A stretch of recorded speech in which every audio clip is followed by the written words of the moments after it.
Hello and welcome to the Beginner's Guide to Forex Trading. So this video is specifically designed for beginners. If you're not a beginner, head away now, it's not going to benefit you.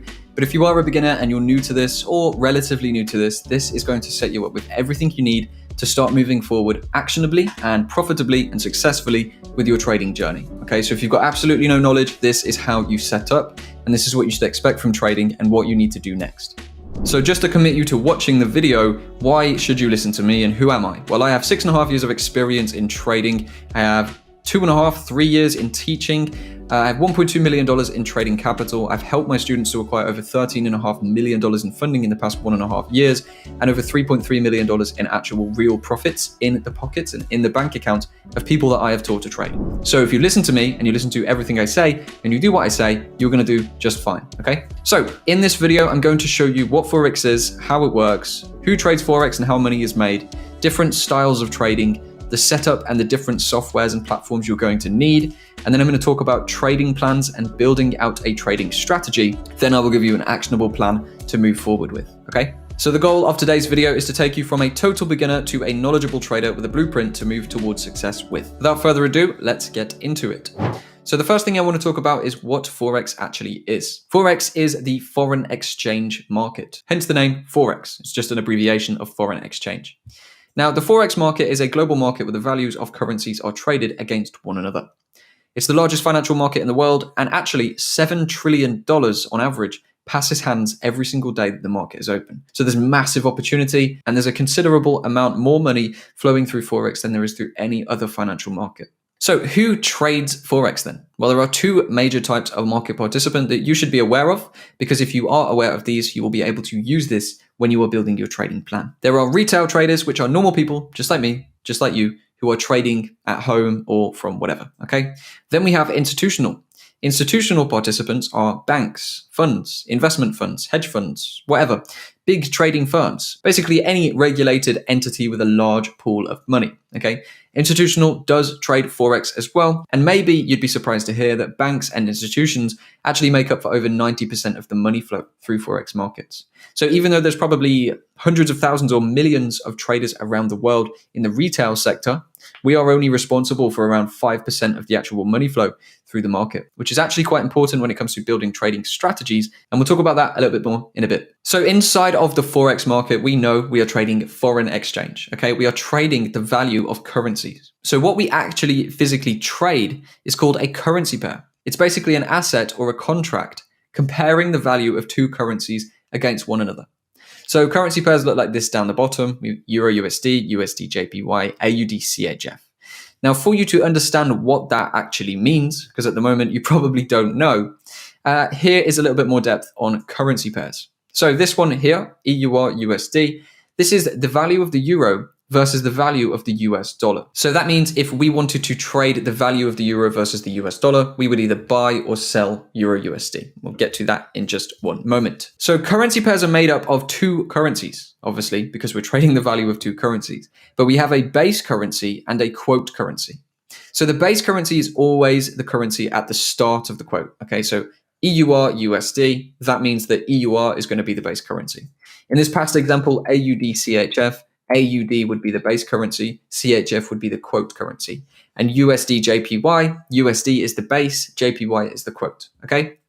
Now, when we are looking at base versus quote currencies, base currency is always equal to 1. The quote currency, however, is the equivalent value of 1 unit of base currency. So that might sound confusing now, but it's all good. I'm going to explain that. So if we're looking at EUR USD, the euro versus the US dollar, with EUR being the base currency, that means that we are looking at the value of 1 euro, okay, so 1 EUR, versus the equivalent value in US dollars. So if the value of Euro USD is 1.09489, as you can see in that screenshot there, that means that 1 euro is equal to 1.09489 US dollars, okay?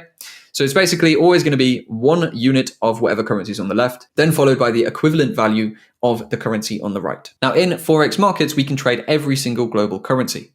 However, they are split into different categories, and not every currency pair is going to be equal. There are major pairs, minor pairs, and exotic pairs. In my opinion, and well, general market fact, majors do have the best trading conditions. So when I show you the major pairs in a moment, I would suggest you actually stick to trading these as opposed to trying to trade the minors, the crosses, the exotics. So major currency pairs always include the US dollar. Now, you probably don't know this if you're new to the world of Forex, but the US dollar is the world reserve currency. That means that all of the world's trade and transactions, or the majority of it, happens in US dollars. This means the US dollar is not only important in the United States, but it's important around the entire world. And it actually becomes essentially the most important currency in the world. So the major currency pairs always include the US dollar. So here is a list of all of the major pairs. We have the euro versus the US dollar, which is EUR-USD. The Great British Pound versus the US dollar, which is GBP-USD. The US dollar versus the Canadian dollar, and that is USD-CAD. United States dollar versus the Japanese yen, which is USD-JPY. The US dollar versus the Swiss franc, which is USD-CHF. AUD-USD is the Australian dollar versus US dollar, and NZD-USD is the New Zealand dollar versus the US dollar. Don't worry, I'm not going to keep rambling on about every single currency pair in existence, but these ones are very important to understand. So just to kind of get in mind the previous point about base currencies and quote currencies as well, the base currency is always going to be the one on the left and the quote currency is always going to be on the one on the right, okay? So if we're looking at USD CAD, we're looking at the value of $1 US and the equivalent value in Canadian dollars. All right, so moving on to the minors. Now, minors can also be known as crosses. So minor currency pairs are crosses of any of the major global currencies without the US dollar in them, okay? So we're looking at things like CAD, JPY. So we're looking at the Canadian dollar, the Japanese yen, both incredibly important global currencies, but with the absence of the US dollar in the currency pair. Euro GBP is another example. That's the euro versus the Great British Pound. And then also things like the New Zealand dollar versus the Swiss franc, okay? And then we have exotic currency pairs. Now these, I would personally say, just totally avoid them. I've tried trading them in the past. There's no point really. So exotic currency pairs are currency pairs made up of one major global currency and one emerging markets currency. So some examples would be the Mexican peso. That's an emerging markets currency. The South African rand. We have absolutely loads of these emerging market currencies. They give very erratic price moves though, and it actually makes it hard to consistently make money on these. So I would just say, stick to the majors. As I've said before, it's going to be the best way and the fastest and most effective way for you to get to success. But those are the three different types of currency pairs. We have the majors, the minors or the crosses, and the exotics. So how is money actually made by trading these currency pairs then? Well, in Forex, money is made by correctly betting on the direction of a currency valuation change, okay? So as an example, to simplify things, if we think the euro is going to go up against the US dollar, we buy EUR-USD, okay? If we're right, we can then sell that contract at a later date for a profit. If we're wrong, we will have to close that contract, sell that contract to someone else for a loss, okay?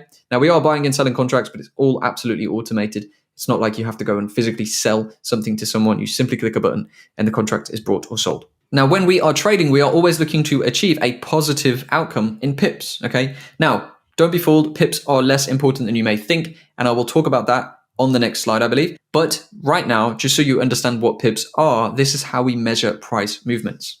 So when we look at a currency quote, here we have GBP-USD. That is the Great British Pound versus the US dollar. GBP being on the left is the base currency. USD being on the right is the quote currency. So £1 is equal to 1.26956 US dollars. Okay. So when we are looking at the 1.26956, to measure pips, what we want to do is always chop the number off at the right. So that small number in red, the 6, we can chop that off. That is a point of a pip. So think about millimeters to centimeters, okay? So chop that off, move one step to the left, and that is 1 pip. So if we went up from 1.2695 to 1.2696, the value of that currency would have gone up by 1 pip. If we went up from 1.2695 to 1.2705, that would actually be a 10 pip increase. If we went up to 1.2795, that would be a 100 pip jump. And if we made a jump from 1.2695 to 1.3695, that would actually be a 1,000 pip increase in the valuation. Now, you're not going to see that often because that takes a lot of time. But that is how we measure the changes in price moves, okay? Pips.